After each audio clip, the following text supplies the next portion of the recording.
చాలా ఆసక్తికరమైన కథనం. పైగా ఇది వాల్ స్ట్రీట్ జర్నల్ పత్రికలో వచ్చింది. అంటే యుఎస్ నుంచి ప్రచురితమయ్యే న్యూస్ పేపర్లో ఈ వార్త వచ్చింది.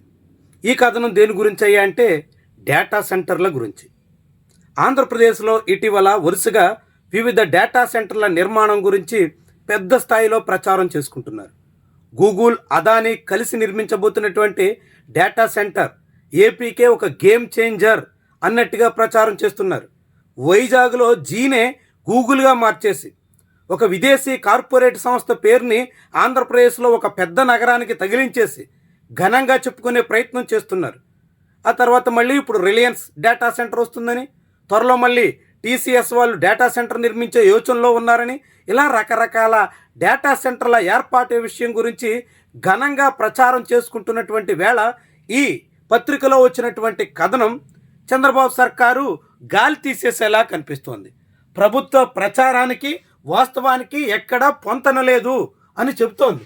AI centres put poor nations in bind అంటే ప్రపంచంలో అనేక సాధారణ సామాన్య పేద దేశాలన్నింటినీ కష్టాల్లోకి నెట్టబోతున్నాయి.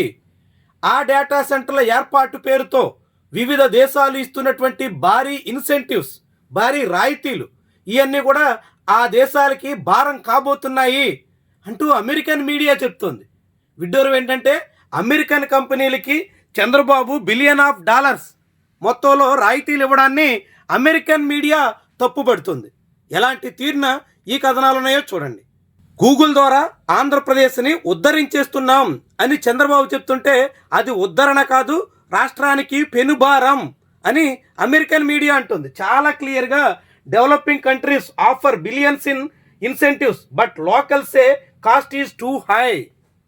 చాలా పెద్ద మొత్తంలో రాయితీలు ఇస్తున్నప్పటికీ దాని తాలూకా ప్రభావం ఆయా ప్రాంతాల మీద చాలా విస్తృతంగా ఉండబోతుంది. చాలా వివరణాత్మకంగా రాశారు. వైజాగ్లో ఇప్పటికే తాగునీటి కొరత ఉంది, విద్యుత్ సమస్యలు ఉన్నాయి. అలాంటి తరుణంలో ఇప్పుడు డేటా సెంటర్ల పేరుతో మొత్తం నీటినన్నింటినీ ఆ డేటా సెంటర్లకి, జలవనరులతో పాటుగా విద్యుత్ కూడా డేటా సెంటర్ల వినియోగం పెరిగేటువంటి సమయంలో చాలా పెద్ద స్థాయిలో చిక్కులు రావచ్చు. చాలా కీలకమైనటువంటి విషయం.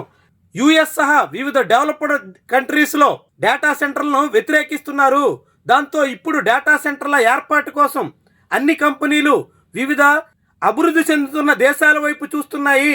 ఆ క్రమంలోనే చాలా కీలకమైనటువంటి విషయాన్ని వెల్లడించారు. అందులో ఇప్పుడు వీళ్ళు చెప్తున్నట్టుగా అమెజాన్, గూగుల్, మైక్రోసాఫ్ట్ ఇలాంటి కంపెనీలన్నీ కెన్యా, థాయిలాండ్, మలేసియా, వాటితో పాటు ఇండియాలో ఆంధ్రప్రదేశ్ ఇలాంటి ప్రాంతాల వైపు చూస్తున్నాయి. వాల్ స్ట్రీట్ జర్నల్ చెప్తున్నటువంటి వార్త సారాంశం అంటే అమెరికాలో వద్దనుకుంటున్నటువంటి డేటా సెంటర్లు, అమెరికా సహా అభివృద్ధి చెందిన వివిధ దేశాల ప్రజలు తీవ్రంగా వ్యతిరేకిస్తున్న డేటా సెంటర్లు థర్డ్ వరల్డ్ కంట్రీస్లోకి మళ్ళేటువంటి ప్రయత్నం చేస్తుంటే ఆయా దేశాల్లో ప్రజలు త్యాగాలు చేయాల్సి వస్తుంది. పర్యావరణ కాలుష్య ముప్పుని ఎదుర్కోక తప్పని పరిస్థితి వస్తుంది. దాంతోపాటుగా అక్కడ రైతులు భూములు కోల్పోవడం, జలవనరులు, విద్యుత్ వనరులన్నీ డేటా సెంటర్లకు వినియోగించడం, దీంతో భవిష్యత్తులో అనేక సమస్యలు రాబోతున్నాయి. మరి చంద్రబాబు అదేదో చాలా గొప్పగా గూగుల్ డేటా సెంటర్ ఒక్కదానికే సుమారుగా 22,000 కోట్లు నేరుగా ఇచ్చేటువంటి రాయితీలు, దాంతోపాటుగా రిలయన్స్ డేటా సెంటర్కి 19,000 కోట్ల రాయితీలు, ఇలా డేటా సెంటర్లకే 1,00,000 కోట్ల రూపాయల ప్రయోజనాన్ని నేరుగా కల్పిస్తోంది.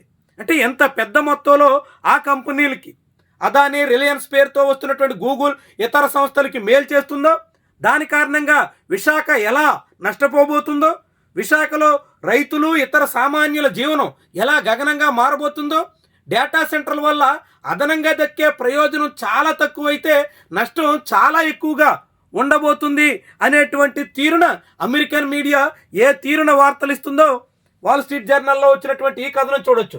Some Visakhapatnam residents fear their community will be hollowed out entirely by the 15 billion data centres project. ఇప్పుడు చంద్రబాబు ప్రభుత్వం చెప్పుకుంటున్నట్టుగా అదానీ, గూగుల్ డేటా సెంటర్ కారణంగా మొత్తం తమ ప్రాంతమే మనుగడ కోల్పోతుంది అనేటువంటి భయంతో స్థానికులు ఉన్నారు అని ఈ ఫోటో వేసి ఈ కథనాన్ని వాల్ స్ట్రీట్ జర్నల్ ప్రచురించింది. ఏమన్నాను అసలు?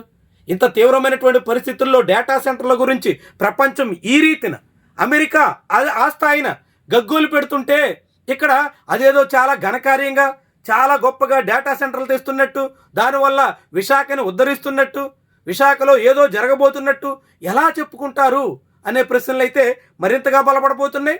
చంద్రబాబు ప్రభుత్వం ఇప్పటికే సింహాచలం దేవస్థానం భూములతో పాటుగా తుర్లువాడ ప్రాంతంలో పర్యావరణాన్ని పూర్తిగా ధ్వంసం చేసి డేటా సెంటర్ నిర్మాణం పేరుతో 400 ఎకరాలు పైబడినటువంటి భూముల్ని అదానికి అప్పగించినటువంటి తరుణంలో ఈ విమర్శలు మరింతగా పెరగబోతున్నాయి.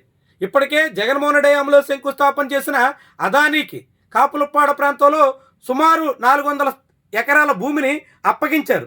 ఆ భూమిలో డేటా సెంటర్ నిర్మించకపోగా ఇప్పుడు మళ్ళీ గూగుల్తో కలిసి డేటా సెంటర్ నిర్మిస్తున్నామంటూ మరొక 450 ఎకరాల భూమి వరకు ఈ ప్రభుత్వం కట్టబెట్టేసింది.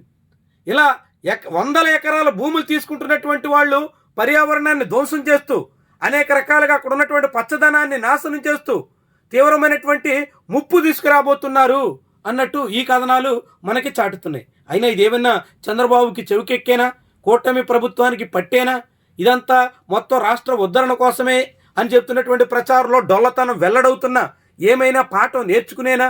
మనకైతే అలాంటి ఆశలు ఉండాల్సిన పని లేదు.